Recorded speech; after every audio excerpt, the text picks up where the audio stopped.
Coming up on the sports desk, heartbreak for softball teams in the South Bay. Both Torrance High and South fall in the finals. Some Torrance track and field stars are headed to state. Speaking of, an Olympic gold medalist / Bishop Montgomery alum is back in town, and the fastest woman alive is talking to the sports desk about the very special reason why. Plus, we've got ECC highlights, and the LA Lakers organization is still showing Torrance the love. We've got the who, what, where, when, and how. Let's get things started right now.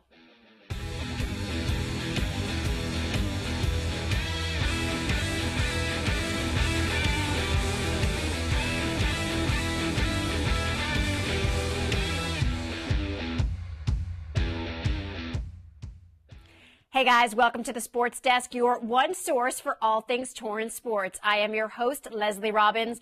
For the next half hour or so, sit back and kick back as we give you a gateway to the brightest sports stars and hottest sports spots in Torrance. Before we get to the good stuff, we want to hear from you. Here are the social media stats. I'm at Leslie Mia. The show is at the Sports Desk TV. Find us, tag us, follow me. Our program is also on Facebook. We've got email. All the details are right there on the screen. Tell us what's going on and what we need to know, because when it comes down to it, this show is all about you. Now let's get you in the know with some numbers, starting sadly with the number 2. For 2 schools, 2 softball teams, second place. Let's start with South. Here is South High's softball coach, Scott Hayward, accepting the CIF runner-up plaque. A tough walk to get, no doubt, after his team dropped a 2-1 decision to Cypress in the Division II final. Now let's take you to the game. In a game with 2 strong pitchers, hits were at a premium, and 2 of South High's 4 hits on the day came here in the second inning. Freshman Devin Elam was the Spartans' first base runner after hitting this 1-out single to left field. Elam would then advance to second base on a sharply hit grounder from Haley Hayakawa. The next batter up, facing a full count, Alyssa Yee got the pitch she was looking for and ripped a fast ball to left field to bring home Elam from second base and give the Spartans a 1-0 lead. That lead was short-lived, however, as Cypress would respond with a run of their own an inning later. A 2-out single from Isabella Pardo kept the inning alive for the Centurions. She would then steal second base before Jordan Thompson tied the game with this RBI triple that brought home Pardo home to score. Sofia Fernandez would then strike out Sammy Diaz to limit the damage and end the inning. So on to the 4th we go, where things went literally south for South, no pun intended. Sammy Jo Mata led off the inning for Cypress, reaching base after faking a bunt attempt and then popping a ball into right field. Pinch runner Natalie Rodriguez was inserted into the game and took advantage of an errant throw that allowed her to score from first base to give Cypress a 2-1 lead. The play was scored as an error, and a costly one at that, as it ended up being the difference in the game. Former CIF champ Fernandez was sharp on the mound the rest of the way for South, allowing only 1 more hit and striking out 5 over 6 innings. South had a chance to even up the score in the 5th. A leadoff single gave the Spartans some hope. 2 batters later, down to their last out of the inning, South had a runner on third and star freshman Jaden Moore at the plate, but she couldn't quite outrun the throw to first, ending the inning and the scoring chance for the Spartans. South would not have another base runner after that and would end up, of course, losing by a final score of 2-1. Well, back in the semifinals, the Spartans were really feeling good at home. Justin Thompson has that story. Thanks, Leslie. It's the CIF semifinals here at South High School, with the Spartans set to take on the Roosevelt Mustangs for a spot in the finals. South High has won their last 7 games. They'll look to make it 8 in a row here today. And it was a slow start for both teams, but South found their groove in the 6th inning. There was a lot of adrenaline. It was very, very exciting, actually, because, we were, down and, the innings were going by, and we were like, all right, guys, we need to, get it together. And, when I got that hit, I just, knew, we got it from there. And then Avery dropped down that bunt. Devin, you're a freshman. You had the 2-run double there that gave you guys the 3-0 lead. That ended up being the final score. Take me through how it felt out there. It felt really good to hit that ball. I just knew that I had to get my toes on the line to drive that outside pitch, because she's been throwing me out all day. And I just knew that hitting that ball would win us the game. Well, it did win them the game, and Coach Hayward was very pleased with the performance. The girls have had a monumental season. They were unified in terms of what their goals were this year. and they just, for about the last 2.5 months, have been playing terrific softball. Sofia Fernandez has been incredible on the mound, gives us a chance to win every time out, and the girls have just played smart and solid defensively, done the stuff that we worked on, and always found ways to win. It's been terrific. It certainly is terrific now, but the team will tell you it took a little time to figure things out. So in the beginning of the season, we kind of struggled a little bit. We only have 2 seniors, and it's a lot of underclassmen. So a lot of the underclassmen came in, they were like, took everything really easily. They thought it was just going to be a breeze because it's a lot different from travel ball.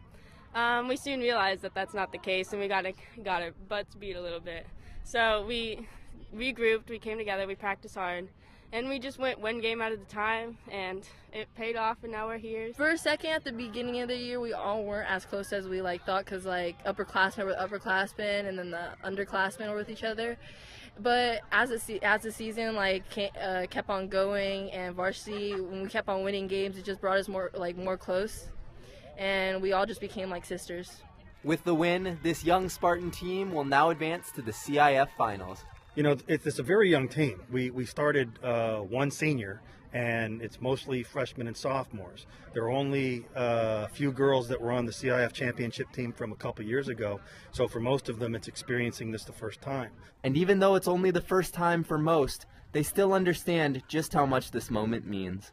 Now, I know it sounds cliche, everyone wants to win CIF, but from the whole journey starting out, how much would it mean? One more game, the final, how much would it mean to you guys to win it? That would mean a lot, knowing that we're very young and knowing that they all want to win very bad, including me, would be amazing. It's crazy. You don't go in your freshman year thinking you're going to start and make it to CIF finals. It's unreal. How this is just going out. It's perfect right now. So let's hope we can get that win. Oh, it would mean everything. Yeah, it would mean just knowing that me as a freshman on varsity, first year in high school, and we won CIF. That's amazing. That's everything. It would be awesome. You know, getting there was the big thing. Having the opportunity to play for it. Of course, we'd like to win, but the goal was to get there. The goal was to find a way to get there. So we'll be super proud of them no matter what happens on Friday or Saturday, whenever it is that we play. But yeah, we'd like to win. Then we have Torrance High softball, different division, same outcome.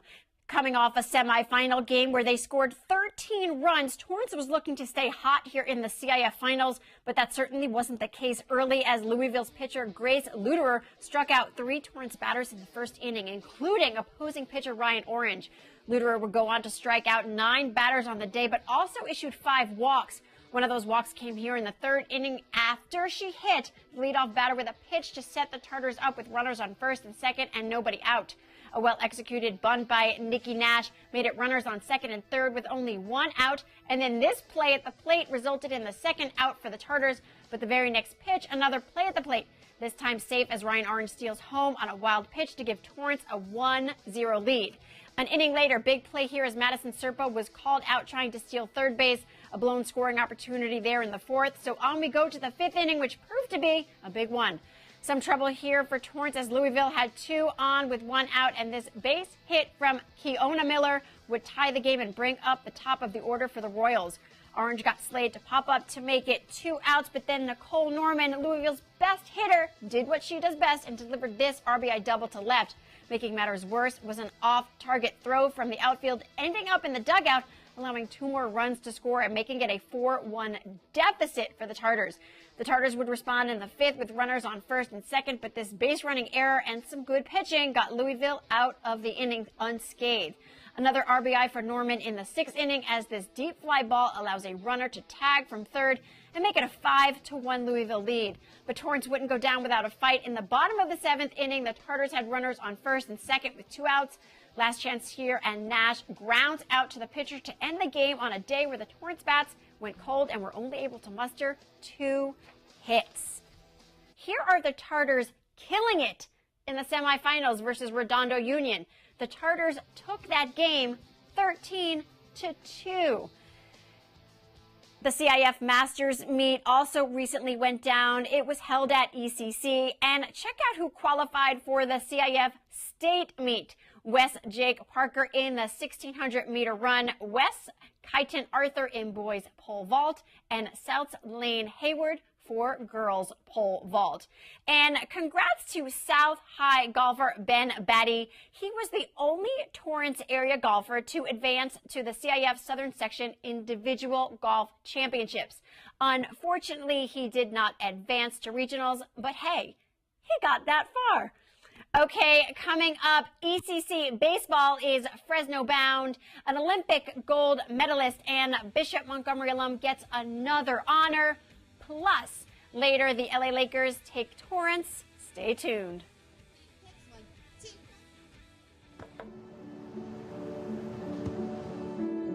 I don't remember how it started.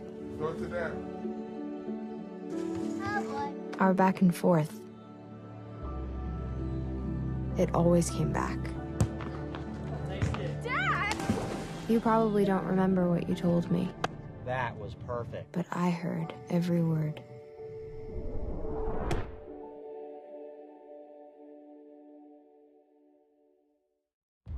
Label me.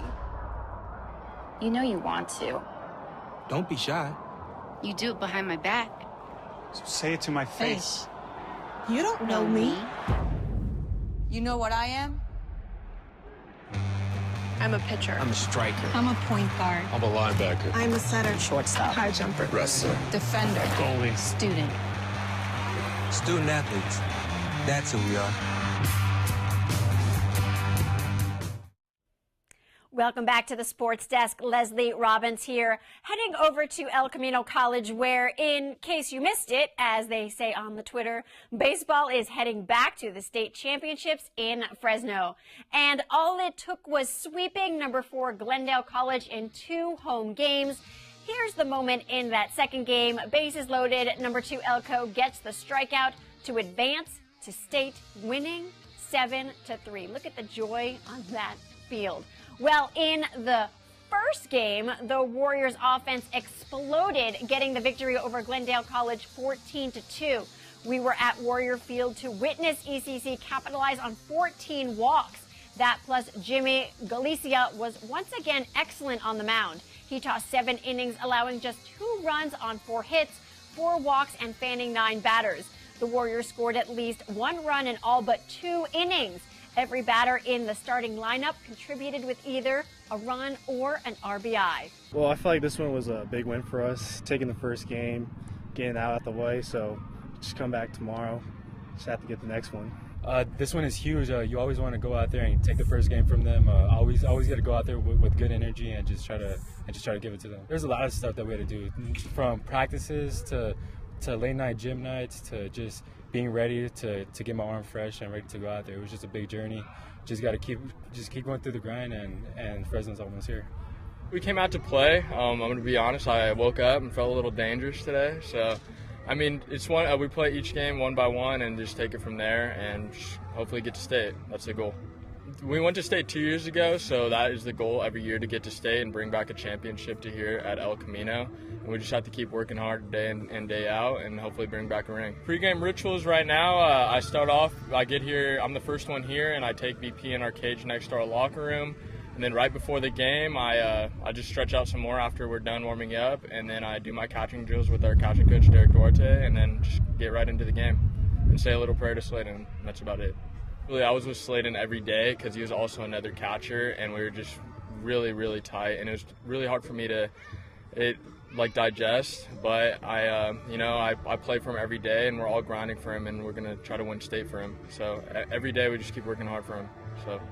Well, I feel like the passing of Sladen was a huge hit on us, but we couldn't really just keep our heads down. We just had to play for him. Good stuff right there. Elko had 22 student athletes and 6 coaches in San Mateo recently at the California Community College Track and Field State Championships over the course of 2 days. Well, on day 1, check this video out. The heavens opened up and never stopped. It was pouring rain. Well, the student athlete's dedication in that rain paid off. Here are some honorable mentions. Quentin Workman came in second in the long jump and 400-meter hurdle. Matt Aruda placed fifth in the 10K, landing his personal best. Jay Rambo placed sixth in the hammer, and Carson Bix earned second in the 1500-meter. Well, a very famous track and field star, Olympic gold, silver, and bronze medalist, and Bishop Montgomery alum Carmelita Jeter was recently back in town. Her other alma mater, Cal State Dominguez Hills, awarded her with an honorary doctorate. The fastest woman alive took time out of her very big night to speak with the Sports Desk. Oh my gosh, so I know this might sound cliche, but I'm a believer of writing things down on real paper in real life and watching it manifest. And this was one of the things that I always wanted. I wanted to receive an honorary doctorate. I know you might think, oh, did she really? Yes, I did. This was one of my go-tos. I definitely wanted to be recognized in this light. You know, this is a big deal. You know, it's definitely a big deal, and it shows my hard work, my dedication, my drive, my passion, and it shows the world that I'm more than an athlete. My life since leaving Cal State Dominguez Hills, it definitely wasn't easy. That's a part of what I'm going to say in my speech today, is it's not going to go as planned, and it didn't go as planned. I didn't become an Olympian overnight. I didn't become the fastest woman overnight. I had to work for it. I had to earn it, kind of like how these people are doing right now, walking across this stage. They've earned their degree. I've been asked what's my biggest accomplishment ever, and I always tell them I graduated from college. I was the first person in my family to graduate, so coming back here, getting this doctorate, and being able to speak to everyone and speak my truth, I'm really excited about it. My fondest memories of being a student athlete at Bishop Montgomery, I have a lot of memories of Bishop, and first memories weren't always so great. You know, when you're at a school and you're thinking, oh, why am I here? And then you fall in love with the school, and then you fall in love with the teachers. I'm going to talk about the woman that helped me even after I graduated from Bishop Montgomery, the principal, Miss Rosemary Libin. I was in her office quite a lot. And when I graduated from Cal State Dominguez Hills, I needed a job. She hired me on the spot. She gave me 5 different positions so I can get paid as if I was a full-time salaried teacher. And she is a blessing. She was a blessing to me. I'm sure she's been a blessing to several students at Bishop Montgomery and staff, and she's retired now, but she's a woman that I still speak to this day. I talk to her at least once a month, and she asks me how I'm doing. So my fondest memory has to go to Ms. Rosemary Libin for believing in me from day one. The advice I would pass on to any young athlete that wants to be in my shoes, that's a pretty good one. I would basically say it's not going to be easy, it's not going to happen overnight, and no one's going to hand it to you. So if you want to be the fastest woman in the world, if you want to be an MVP of basketball, if you want to make the draft, if you want to do all of these amazing things, guess what it takes? Sacrifice, drive, passion, heart, and willing to fail in front of the world. And when you're able to do all of those things, then you too can be an athlete on a greater path. And not even just say an athlete. Many times people think just to be an athlete is to be great. No, you can be great at anything that you want to be great in. If that's your profession, be an Olympian in that profession. That comes every 4 years. So set a goal for yourself every 4 years and go and smash it. She is incredible. Now, Jeter began her coaching career in 2004 as the boys and girls track and field coach at Bishop Montgomery, where she also served as assistant athletic director. She is now the assistant coach at Missouri State University in charge of sprinters and hurdlers.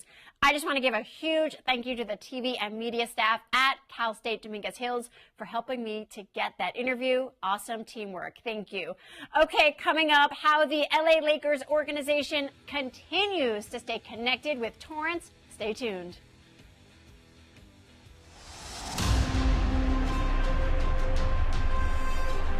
The thrill of riding in cars with kids. The importance of doing it safely. Welcome to the wide world of car seats.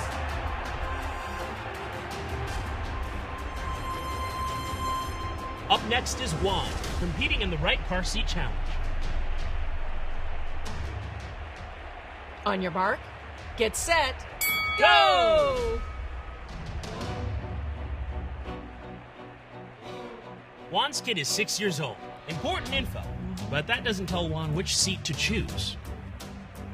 Ooh, nice move getting her height. But he'll need one more thing. That's it, her weight. But wait, what's he doing now? You know, it looks like he's checking the size limits for each seat. He's reading it. He seems to be making up his mind.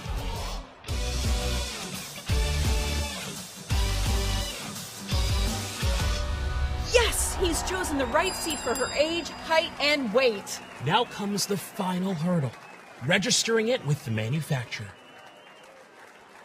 And he's registered!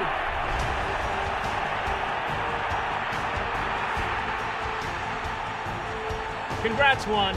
You are a car seat champion. For more car seat safety excitement, go to safercar.gov/the right seat.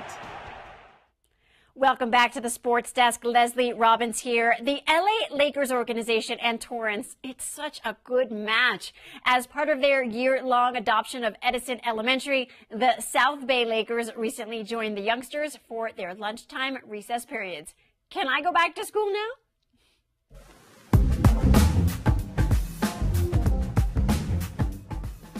Whenever you can get in the community and influence the younger generation, it's huge because they're next up. And I mean, whenever we come, the energy is great. I mean, from the faculty to the students, and it's an honor to be here. I think it's more of an honor for us to be here than to have us. So yeah, I might love it.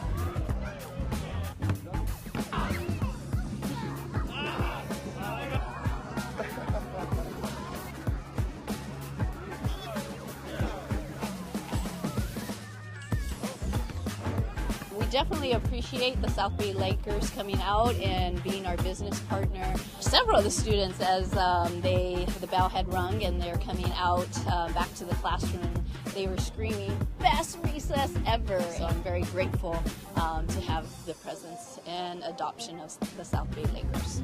It's been really an honor and pleasure to have them come out, and it's been just so much fun.